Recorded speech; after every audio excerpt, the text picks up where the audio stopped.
So Theory of You guy did another video to me asking me more questions, even though this is not the format of our debate. The fact that I asked 5 questions, I answered 5 questions, and then now he's asking me yet another 5 questions. It's really breaking the format of our debate, but he seems to be such a rocket genius that we might as well let him go ahead and have his little 5 questions, shall we? Okay, this is going to be a video response to The Truth About Stuff, and recently he challenged me to a debate, or I challenged him to a debate, and he wanted me to ask him 5 questions, and he's got a video here where he answers my questions, and I'm just going to be asking 5 more questions about evolution and what he believes in. So, okay, first off, rocket genius. Here's the thing, that's not the format that we agreed to, so you've automatically broke the format, automatically you lose the debate. It's kind of how it works. Not how I set it up, it's just the way it is. If you don't follow the format, you automatically lose the debate. Obviously you were not part of the debate club, so you're a genius. Here it goes. Hold on. Okay, how many transitional fossils can you find that prove our common ancestors were apes? We would expect thousands of fossils over millions of years. Now, from my knowledge, biologists and other scientists can only find 4 or 5 transitional fossils. Okay, my second question is... Okay, your first question is total BS, because the bottom line is the fact that we do have millions, not millions, thousands of forms. And even if we did not have the amount of fossils that we have, that really is irrelative to the fact that we have the DNA. The DNA proves common ancestry.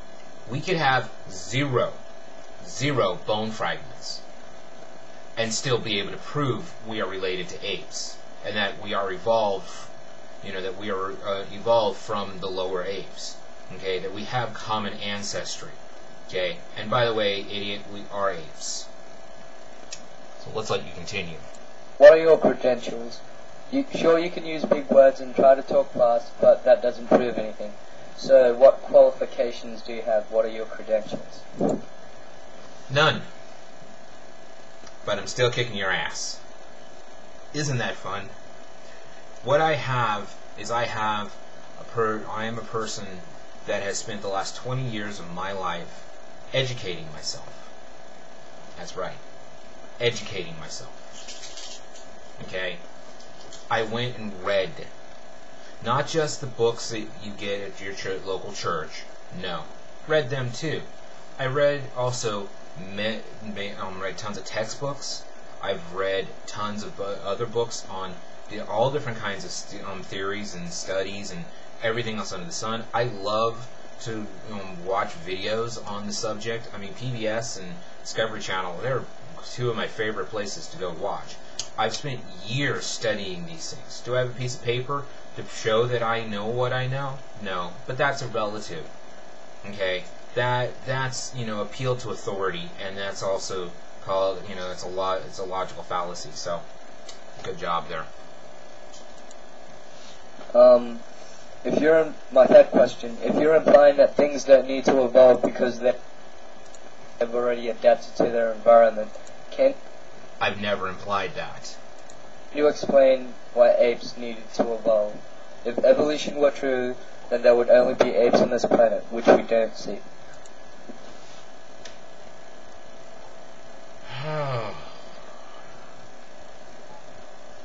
Yeah. First part of your question. If you're implying that things don't need to evolve because they've already adapted to their environment, can you explain to me why apes evolved? I never implied that. We're still evolving. Each generation of humans is evolution in work.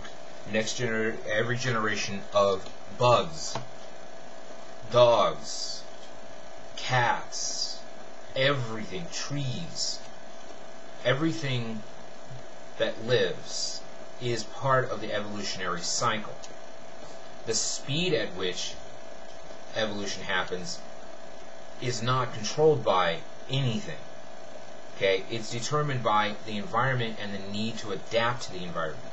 If we're not needing to adapt to the environment, then there's really no need to really evolve all that much. We're still evolving, just at a much lower rate, less speedy rate. Okay, we get the fact that we become immune to certain kinds of, diseases and drugs. Okay, we can your immune system can become so immune to a drug that the drug becomes ineffective. That's evolution at work, my friend. Okay, evolution is happening every day all around you in anything that it can actually reproduce. And this concept that there should be only apes if evolution was true is absolute bullshit. That proves you have no concept of the basics of the theory of evolution. The tree of life actually says the exact opposite.